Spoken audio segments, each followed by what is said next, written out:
অবশেষে বিজেপির কর্মসূচি হলো আরামবাগে, যেখানে দিলীপ ঘোষ বিজেপি রাজ্য সভাপতি, তাকে নিয়ে কর্মসূচি নেওয়ার জন্য একাধিকবার পুলিশের কাছে পারমিশন নেওয়ার চেষ্টা করেছে বিজেপি নেতৃত্ব, কিন্তু কোনো মতেই তাই পারমিশন মেলেনি। শেষ পর্যন্ত আজকে একেবারে আইন অমান্য কর্মসূচির মধ্য দিয়ে মিছিল কর্মসূচি তারা সম্পন্ন করেছে এবং সেখানে দিলীপ ঘোষ এসেছিলেন, বক্তব্য রেখেছেন। আমরা এ নিয়ে কথা বলবো। আমার সঙ্গে ফোন লাইনে রয়েছেন যিনি আরামবাগ জেলার দায়িত্বে রয়েছেন বিজেপির, বিমান ঘোষ। বিমানবাবু, তাহলে অবশেষে আপনারা আইন অমান্যের মধ্য দিয়ে এই কর্মসূচি পালন করলেন? নমস্কার জানাই সকল দর্শক বন্ধু আপনাদেরকে। আজকে আমাদের অমান্য কর্মসূচি প্রোগ্রাম ছিল, আজকে আমরা করেছি এবং কর্মী কার্যকর্তাদের প্রচুর ভিড় ছিল, আজকে প্রচুর সংখ্যাও ছিল। একটা কথা আপনাদেরকে আমি বলেছিলাম আগে, 2 তারিখ আমাদের যে পারমিশনের জন্য টালবাহানা করছিল, পারমিশন দেওয়া হয়নি, প্রশাসন দেয়নি, যে 15 দিনের মধ্যে আমরা একটা প্রোগ্রাম করে দেখাবো। আজ কিন্তু 17 তারিখ, তো 15 দিনের মধ্যেই প্রোগ্রামটা আমরা করেছি এবং প্রোগ্রাম আমরা আজকে প্রায় 4,500 5,000 লোক ছিল আমার প্রোগ্রামে, আমি আরামবাগে, পুরো আরামবাগ আমাদের দখলেই ছিল এবং স্বতঃস্ফূর্তভাবে মানুষের যে সাড়া পেয়েছি তার জন্য আমি আপামর জনগণকেও আমি ধন্যবাদ জানাই। আজকে কর্মসূচি সুসম্পন্ন হয়েছে, খুব ভালোভাবে সুশৃঙ্খল ভাবে হয়েছে, এটা আমি নিজেকে ধন্য মনে করেছি একেবারে। এবং কর্মসূচি কতটা আপনারা মনে করছেন পজিটিভ? কারণ 5 রাজ্যের যে রায়, তারপরে বিজেপি বিরাট ধাক্কা খেয়েছে এমনটাই বলা হচ্ছে, সেই জায়গায় আপনারা দলটাকে কতটা গড়তে পারবেন? কিরকম রেসপন্স আজকে পেলেন আপনারা? দেখুন, 5 রাজ্যের যে হার, তার প্রভাব পড়েছে কি পড়েনি আজকে আরামবাগের জনগণ বুঝে গেছে। ওই হারটাকে আমরা হার বলে মনে করি না, এটা গণতন্ত্রের জয় হয়েছে। সেখানে আমাদের কিছু ফল ছিল, আমরা সেখানে পরাজিত হয়েছি, আবার আমরা 5 বছর পরে ফিরে আসবো। এইটার সঙ্গে বাংলার রাজনীতি কোনো কিছু পড়বে না, সেটা প্রভাব, সেটা আমরা আজকে আরামবাগে বুঝিয়ে দিলাম যে 5 রাজ্যে যে ফলাফল হয়েছে তার বিন্দু মাত্র প্রভাব যে আমাদের পরে এই পশ্চিমবঙ্গে আরামবাগের আজকে মিছিল, সেটা বুঝিয়ে দিয়েছে। একেবারেই আমরা শুনবো দিলীপ ঘোষ তিনি আজকে কি বলেছেন আরামবাগে এসে। আর যাই হয়ে যাক, পারমিশন দেবে না এমন একটা ভাব সরকারের। বিজেপি একটা সভা করলেই দিদিমণি সরকারটা পড়ে যাবে। আরে পড়বে কখন পড়বে? যেদিন বিজেপি চাইবে সেদিন পড়বে। আমরা যেদিন সামলাতে পারবো পশ্চিমবঙ্গকে, সেদিন ফেলবো, সেদিন আমরা সরকার গঠন করব। আর পুলিশের হাতে লাঠি, গুন্ডার হাতে লাঠি, একসঙ্গে একই হাঁড়ির দুজনে মিলে বিরিয়ানি খাচ্ছেন আর মা মাটি মানুষ জিন্দাবাদ। বিজেপির লোকেরা এলে মাথা পাঠিয়ে দিচ্ছে, হাত পা ভেঙে দিচ্ছে। আমার কাছে সেই ভিডিওটা এখনো আছে। এই আরামবাগে মহিলাকে চুলে ছুটি ধরে আর থাপ্পড় মারছে একজন টিএমসির গুন্ডা, আছে কিনা? এই ছবি রাস্তায় আটকাবো আমরা। দিদিমণির ছবির জায়গায় এই ছবিটা এঁটে দেবো। একজন মহিলাকে কিভাবে অসম্মান করা হয়। আমাদের গণতন্ত্র মহিলাদের 50% আর এখানে রিজার্ভেশন দিয়েছে।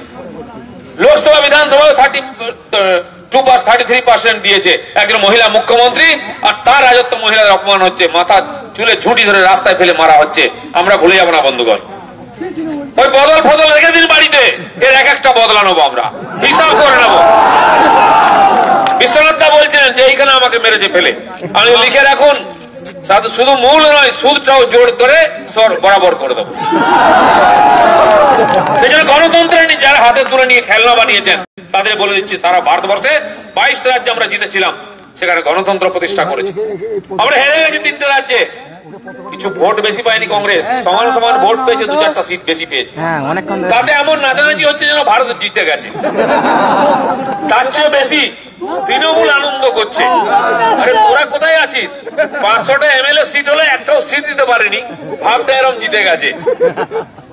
কারো বাড়িতে বাচ্চা হলো, অনেকে লাচালাচি করে রাস্তায় নেমে, তারা কারা করে আপনারা জানেন, করে কিনা? তাদের বাচ্চা হওয়ার সম্ভাবনা নাই, তাই তারা রাস্তায় লাফালাফি করে ঢোলক বাজায়। তো অন্যের সুখে দুঃখে নাচবেন না। অনেক নেচে নিয়েছেন, কান্নাকাটি করার দিন আসছে, মানুষকে কাঁদাচ্ছেন পশ্চিম বাংলার। আর এই কথাগুলো বলবো বলে আমাদের সভা করতে দেওয়া হচ্ছে না সারা পশ্চিম বাংলায়। মনে হচ্ছে বিজেপি একটা উগ্রপন্থী সংগঠন। সভা সমিতি করলে দেশটা রসাতলে চলে যাবে। ওইখানে হায়দ্রাবাদ থেকে আসাদুদ্দিন ওবাইসি এসে এখানে মিটিং করছে, যে সাম্প্রদায়িক নেতা। বাংলাদেশ থেকে ইসলামিক ধর্মগুরুরা এখানে মিটিং করছেন, এসে কোনো অসুবিধা হয় না। সিপিএম জাঠা বার করে, সিপিএম এখন ঢোড়া সাপ, ও জাঠা করুক আর লাঠা করুক, কিছুই হওয়ার নয়। কংগ্রেসের তো কোমরই ভেঙে গেছে, কলকাতায় একটা সভা করতে যান বেরিয়ে যাচ্ছে, তাদের নিয়ে ভয় নেই যত ভয় বিজেপি। পাড়ায় পাড়ায় মদ বিক্রি হচ্ছে, লোক মদ খেয়ে মাতলামি করছে, মেয়েদের গায়ে হাত দিচ্ছে, খুন খারাপি করছে। দিদিমণির ভাইরা এক দু পেগ না ফেলে গায়ে ঠিক জোর আসে না। কিরম গায়ে জোর দেখেছেন, নিজের নেতাকে তুলে নিয়ে মেরে দিয়ে ফেলে দিল। সারা জেলায় জেলায় আজকে মদের ভাটি, গুন্ডা, মস্তান আর এই ধরনের হচ্ছে। আর শুধু এখানে নয়, এখানে মদ তৈরি হয়, এখানে চন্দ্রকোনা, গড়বেতা, রামজীবনপুর, ঘাটাল অব্দি যাচ্ছে, এদিকে বর্ধমান, এদিকে বাঁকুড়া, বিষ্ণুপুর, ওদিকে শ্রীরামপুর অব্দি যাচ্ছে। সাপ্লাই কেন্দ্র হয়েছে। স্মল ইন্ডাস্ট্রি, কুটির শিল্প এখন আরামবাগে হচ্ছে মদ তৈরির কারখানা আর বন্দুক তৈরির, বোমা তৈরির কারখানা। এই আরামবাগ চলতে পারে না। আরামবাগের একটা চরিত্র আছে, যখন পাল্টায় পুরো পাল্টে দেয়।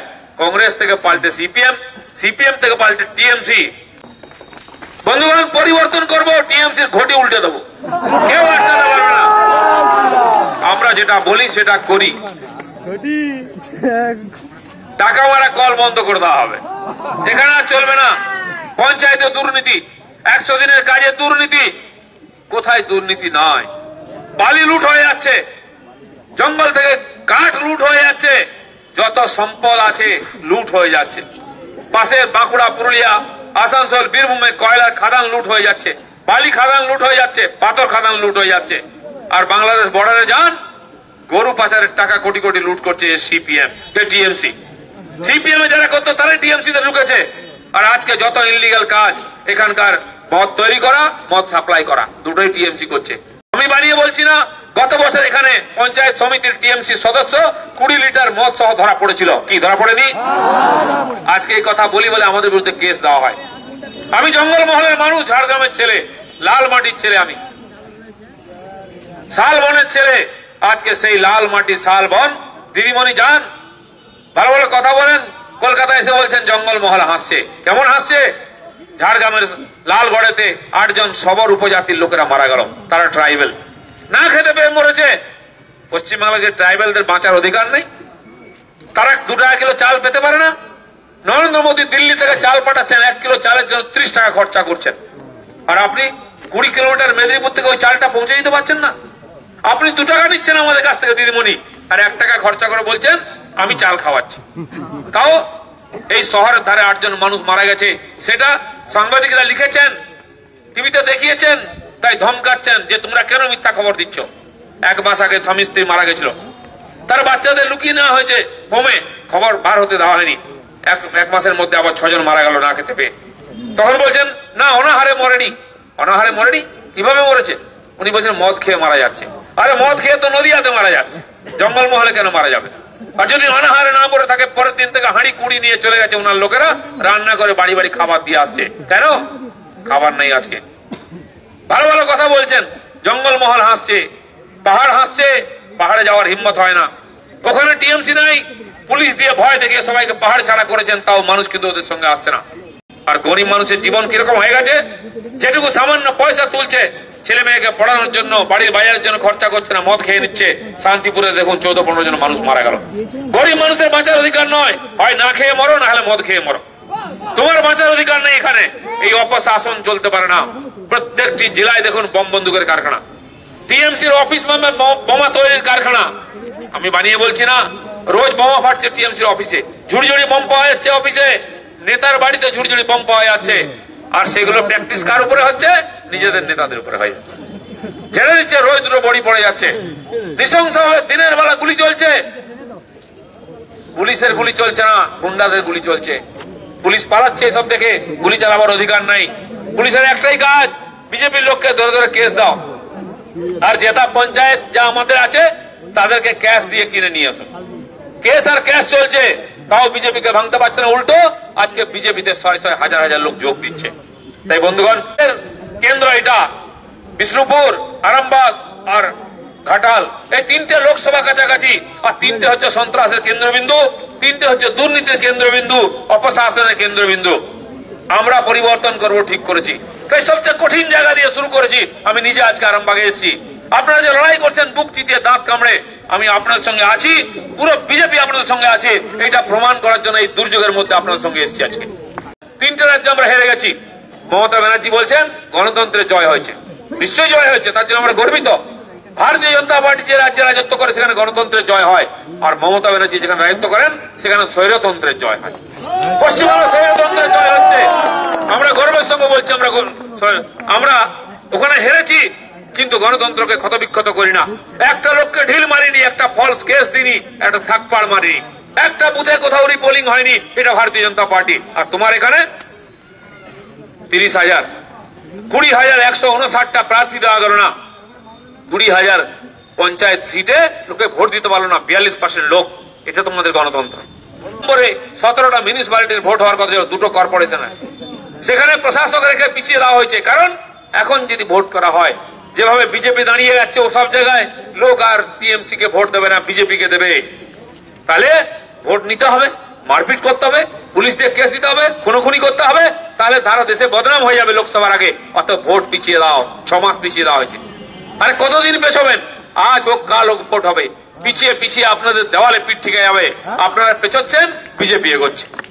এগোতে থাকবো, আর যেদিন ভোট করবেন সেদিন আমরা ভোটে জিতবো। আমি বলে দিচ্ছি, ভালোই ভালোই ভোট করুন। লোকসভার পরে ক্যান্ডিডেট পাবেন না আর কর্পোরেশনে মিউনিসিপ্যালিটি।